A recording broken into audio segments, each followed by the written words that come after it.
Smart money concept series में हमारा ये दूसरा वीडियो है।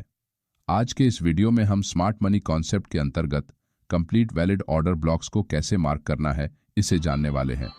ये फिन निफ्टी का 27 अगस्त का 5 मिनट टाइम फ्रेम का चार्ट है, जहां मार्केट ओपन होने के बाद नीचे से सपोर्ट लेकर रिवर्स करते हुए ऊपर निकलकर अपने पिछले हाई को ब्रेक करती है, लेकिन एक बार फिर से बहुत तेजी से बिग बेरिश रेड कैंडल्स बनाकर नीचे जाती है, मगर अपने पिछले लो को ब्रेक करने के बजाय फिर से ऊपर निकलते हुए अपने पुराने स्विंग हाई को ब्रेक करके ऊपर निकलती है। लेकिन यहाँ मार्केट में हमने प्राइस एक्शन के हिसाब से इस रेड बेरिश कैंडल के नीचे या फिर उसके कैंडल विक एरिया के आसपास जो सपोर्ट एरिया ड्रॉ किया था, मार्केट उस सपोर्ट एरिया के पहले ही रिवर्स हुआ है, जिस कारण बहुत से रिटेल ट्रेडर्स ने प्राइस यहाँ इस सपोर्ट एरिया के पास आकर अगर सपोर्ट लेने की कोशिश करेगी तो हम यहाँ एक लॉन्ग ट्रेड में एंट्री करेंगे, ऐसा सोचा था। वो सब ट्रेडर्स मार्केट के इस रिवर्सल को देखते ही रह जाते हैं और उन्हें यहाँ ट्रेड में एंट्री करने का मौका भी नहीं मिलता।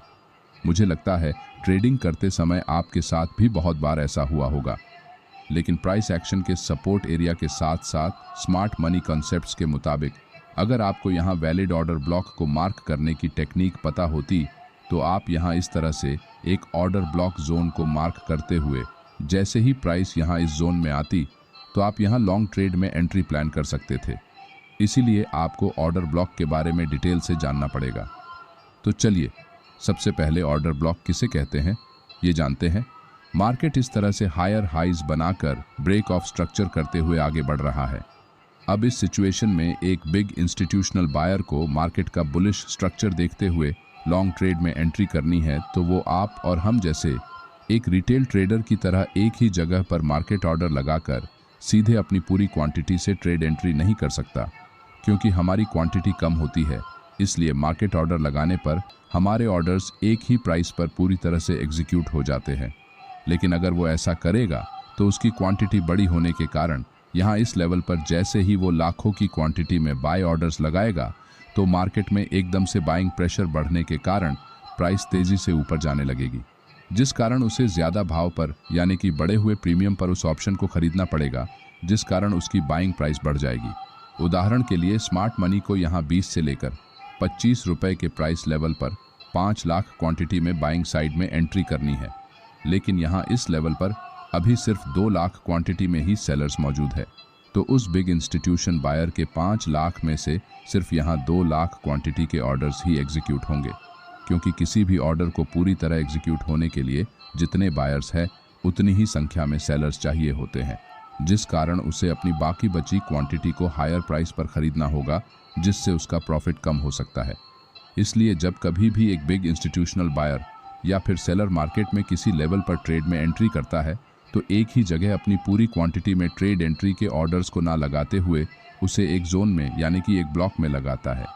और अगर किसी कारणवश मार्केट में उसके ये सभी ऑर्डर्स एग्जीक्यूट नहीं होते और उनमें से कुछ ऑर्डर्स वैसे ही पेंडिंग रहते हैं, तो स्मार्ट मनी द्वारा प्राइस को एक बार फिर से उसी एरिया में वापस लाकर अपने बाकी बचे ऑर्डर्स को एग्जीक्यूट किया जाता है, जिस कारण प्राइस इस तरह से ऊपर जाने के बाद फिर से नीचे आती है और बाद में उसी सेम जोन से बाकी बचे ऑर्डर्स एग्जीक्यूट होने के बाद तेजी से रिवर्स हो जाती है।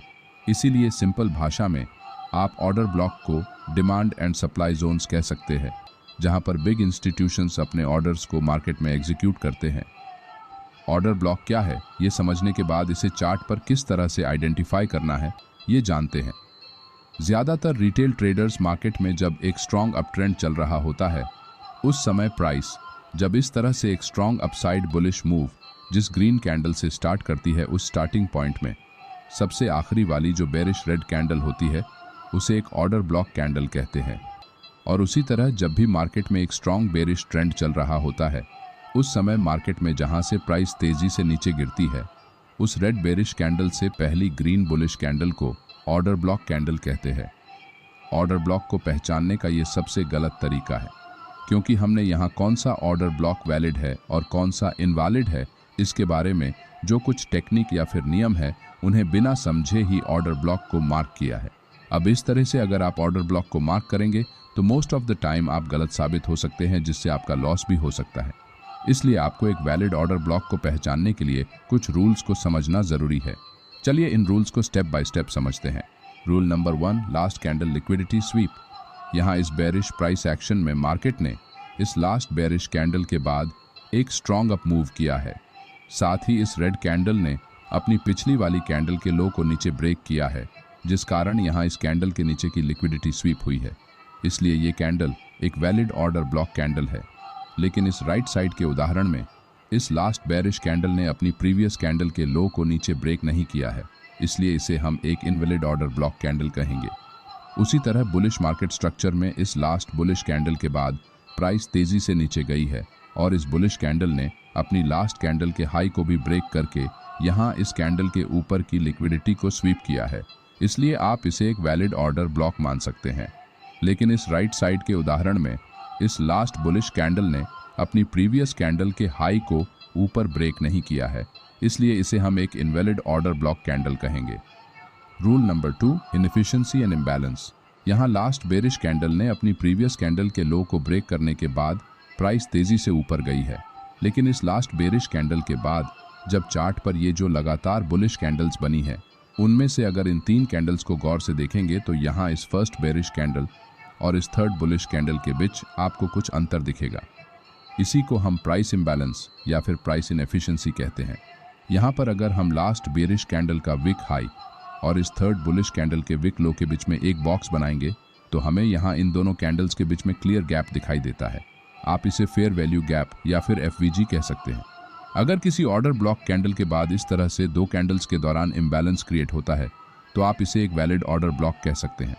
लेकिन बहुत बार प्राइस एक्शन में चार्ट पर थर्ड कैंडल की लोअर विक इस तरह से नीचे आते हुए अपने ऑर्डर ब्लॉक कैंडल एरिया में टैप करके ऊपर निकलती है तो ये एक इनवैलिड ऑर्डर ब्लॉक बन जाता है, क्योंकि यहाँ चार्ट पर कोई भी असंतुलन क्षेत्र बचा हुआ नहीं है, जिस कारण प्राइस दोबारा से इस एरिया में वापस आकर फिर से ऊपर निकलने की संभावना कम है, क्योंकि इस ऑर्डर ब्लॉक एरिया में जो भी पेंडिंग ऑर्डर्स एग्जीक्यूट होने के लिए बाकी थे वो इस कैंडल की लोअर विक के कारण पूरी तरह से फिल हो चुके हैं। इसलिए ये एक इनवैलिड ऑर्डर ब्लॉक है। Rule number 3, unmitigated order block. कोई भी वैलिड ऑर्डर ब्लॉक तब तक वैलिड रहता है जबकि वो अनमिटिगेटेड हो, यानी कि उसका सिर्फ एक बार ही इस्तेमाल किया होना चाहिए। यहाँ पर इस रेड कैंडल ने पिछली कैंडल की लिक्विडिटी को स्वीप किया है। साथ ही यहाँ 2 कैंडल्स के बीच में इम्बैलेंस भी मौजूद है। इसका मतलब यहाँ पर भविष्य में प्राइस के इस जोन के पास आकर रिवर्स होने के चांसेस अभी भी मौजूद है। लेकिन जब चार्ट पर तीसरी कैंडल की लोअर विक इस ऑर्डर ब्लॉक जोन को जैसे ही टच करती है तो ये ऑर्डर ब्लॉक मिटिगेट हो जाता है और कोई भी ऑर्डर ब्लॉक सिर्फ एक ही बार इस्तेमाल किया जा सकता है। लेकिन यहाँ कैंडल की लोअर विक के कारण ये ऑर्डर ब्लॉक मिटिगेट होने से यहाँ कोई भी ऑर्डर पेंडिंग नहीं है, इसीलिए ये एक इनवैलिड ऑर्डर ब्लॉक बन जाता है। Rule number 4, valid break of structure on chart. यहाँ प्राइस हायर हाइज बनाकर ब्रेक ऑफ स्ट्रक्चर करते हुए आगे बढ़ रही है। साथ ही चार्ट पर इस लास्ट स्विंग लो के पास से प्राइस ने तेजी से ऊपर बढ़ते हुए अपने पुराने स्विंग हाई को ब्रेक किया है। इसका मतलब ये एक वैलिड ब्रेक ऑफ स्ट्रक्चर है। नीचे आते हुए इस लास्ट बेरिश कैंडल ने अपनी पिछली कैंडल के लो को ब्रेक करके इसके नीचे की लिक्विडिटी को स्वीप किया है, जिससे हमारा वैलिड ऑर्डर ब्लॉक का पहला क्राइटेरिया पूरा हुआ है।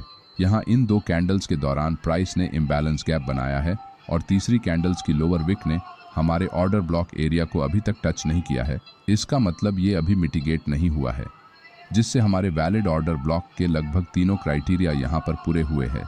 लेकिन अभी तक प्राइस ने अपने पुराने हाई के पास इंड्यूसमेंट क्रिएट नहीं किया है। जब भी प्राइस किसी स्ट्रक्चर के पास आकर रिटेल ट्रेडर्स को अपने जाल में फंसाने के लिए इस तरह से फेक मूव बनाकर किसी रेजिस्टेंस या फिर सपोर्ट जैसे इंपॉर्टेंट लेवल्स का ब्रेक हुआ है ऐसा दिखाता है, और जैसे ही रिटेल ट्रेडर्स इस लालच में आकर इंड्यूसमेंट की दिशा में ट्रेड एंट्री करते हैं तो मार्केट तुरंत रिवर्स हो जाता है। इसी बात को इंड्यूसमेंट कहा जाता है। ये स्मार्ट मनी कॉन्सेप्ट्स का सबसे इंपॉर्टेंट पॉइंट है, जिसके बारे में हम आगे आने वाली वीडियोस में जानने वाले हैं। अभी के लिए आप इंड्यूसमेंट को फेक ब्रेकआउट भी कह सकते हैं। यहाँ प्राइस अपने पिछले हाई के पास इस तरह से एक स्ट्रॉन्ग ब्रेकआउट कैंडल से फेक ब्रेकआउट करता है, जिससे चार्ट पर इस इंड्यूसमेंट को देखकर बहुत से रिटेल ट्रेडर ब्रेकआउट की दिशा में ट्रेड एंट्री करते हैं, मगर प्राइस नीचे जाते हुए इन सभी के स्टॉप लॉस हंट करती है और इनकी लिक्विडिटी को ग्रैब करते हुए नीचे फिर से हमारे ऑर्डर ब्लॉक एरिया के पास आकर इसी एरिया से वापस अपने पुराने अपर ट्रेंड को फॉलो करते हुए ऊपर निकल जाती है। लेकिन बहुत बार प्राइस अपने पुराने हाई को ब्रेक करे बगैर ही नीचे आकर ऑर्डर ब्लॉक को हिट करती है। इसलिए किसी भी वैलिड ऑर्डर ब्लॉक के लिए लिक्विडिटी स्वीप, इनएफिशिएंसी या फिर प्राइस इम्बैलेंस, अनमिटिगेटेड एरिया और ब्रेक ऑफ स्ट्रक्चर के द्वारा बनाए गए इंड्यूसमेंट की जरूरत होती है, तभी वो ऑर्डर ब्लॉक पूरी तरह से काम करता है। ऑर्डर ब्लॉक्स बुलिश और बेरिश इन दोनों तरह के मार्केट ट्रेंड में काम करते हैं। साथ ही आप इन्हें किसी भी टाइम फ्रेम में इस्तेमाल कर सकते हैं, लेकिन टाइम फ्रेम जितनी बड़ी होगी उतनी ही ऑर्डर ब्लॉक के काम करने की एक्यूरेसी बढ़ती है। चलिए अब ऑर्डर ब्लॉक को देखकर ट्रेड एंट्री कैसे करते हैं इसे जानते हैं। ये फिन निफ्टी का 27 अगस्त का 5 मिनट टाइम फ्रेम का चार्ट है। यहाँ मार्केट ओपन होने के बाद प्राइस नीचे आते हुए इस तरह से प्राइस एक्शन बनाकर अपने स्विंग हाई को ब्रेक करती है, जिससे चार्ट पर वैलिड ब्रेक ऑफ स्ट्रक्चर बन जाता है। अब प्राइस जब नीचे से एक स्ट्रॉन्ग मूव करते हुए ऊपर निकलती है तो यहाँ इस लास्ट बेरिश कैंडल ने अपने प्रीवियस कैंडल के लो को नीचे की तरफ ब्रेक करने के कारण इस कैंडल के नीचे की लिक्विडिटी को स्वीप किया है। लेकिन इस रेड कैंडल के बाद चार्ट पर इस तरह से दो छोटी कैंडल्स बनती है, जिनकी ओपनिंग और क्लोजिंग लगभग इस रेड कैंडल के अंदर या उसके आसपास ही होती है, जिस कारण हम इन दोनों कैंडल्स को इनसाइड कैंडल्स की तरह ही समझने वाले हैं। अब इस स्ट्रॉन्ग बुलिश कैंडल ने यहाँ एक बिग इम्बैलेंस क्रिएट किया है और किसी भी कैंडल ने अभी तक इस ऑर्डर ब्लॉक को मिटिगेट ना करने के कारण ये ऑर्डर ब्लॉक अभी तक अनमिटिगेटेड है। साथ ही यहाँ वैलिड ब्रेक ऑफ स्ट्रक्चर भी हुआ है, इसलिए अब हम इस ऑर्डर ब्लॉक को एक वैलिड ऑर्डर ब्लॉक मान सकते हैं। हमने यहाँ एक वैलिड ऑर्डर ब्लॉक की तो पहचान कर ली है, लेकिन हमें ट्रेड एंट्री कैसे करनी है चलिए जानते हैं। ऑर्डर ब्लॉक एरिया में ट्रेड एंट्री करने के मुख्य रूप से 3 प्रकार हैं। Number 1, entry at the top area. आप इस ऑर्डर ब्लॉक के स्टार्टिंग पॉइंट पर अपनी एंट्री करने के लिए इस पॉइंट के आसपास अपने लिमिट ऑर्डर्स को लगाकर यहाँ ट्रेड एंट्री कर सकते हैं, जिसमें आपका स्टॉप लॉस इस ऑर्डर ब्लॉक कैंडल के लो के नीचे रहने वाला है, जिससे अगर प्राइस नीचे आते समय यहाँ एक लॉन्ग लोअर विक कैंडल बनाकर इस एरिया को टैप करते ही ऊपर निकलती है तो आपके लिमिट ऑर्डर ऑलरेडी यहाँ पर लगे होने के कारण आपकी ट्रेड एंट्री मिस नहीं होगी। Number 2, entry eight 50% area. इस तरह की ट्रेड एंट्री में आप जब भी मार्केट में प्राइस इस ऑर्डर ब्लॉक एरिया के 50% के आसपास आती है तो यहाँ अपनी ट्रेड एंट्री को प्लान कर सकते हैं, जिसमें आपका stop loss order block area के थोड़ा सा नीचे एक बफर जोन को छोड़कर रख सकते हैं। जब भी चार्ट पर ऑर्डर ब्लॉक कैंडल की साइज बहुत बड़ी होती है तो हम इस तरह की एंट्री को प्लान करते हैं, जिससे हमारा स्टॉप लॉस थोड़ा छोटा हो जाता है। Number 3, entry at the bottom area. Trade entry के इस प्रकार में आपकी ट्रेड एंट्री ऑर्डर ब्लॉक के लोअर लेवल्स पर होती है, जिसमें आपका स्टॉप लॉस थोड़ा और नीचे की तरफ शिफ्ट होता है। लेकिन बहुत बार प्राइस ऑर्डर ब्लॉक के टॉप पर एक टैप करते हुए या फिर 50% एरिया के आसपास से ही ऊपर निकल जाती है, जिस कारण आप यहाँ इस ट्रेड में एंट्री लेने से चूक जाने की संभावना बढ़ जाती है। इसलिए ज़्यादातर ट्रेडर इस प्रकार के ट्रेड एंट्री को अवॉइड करते हैं। अब हमने यहाँ इस ऑर्डर ब्लॉक एरिया के टॉप पर अपने लिमिट बाय ऑर्डर को लगाया है।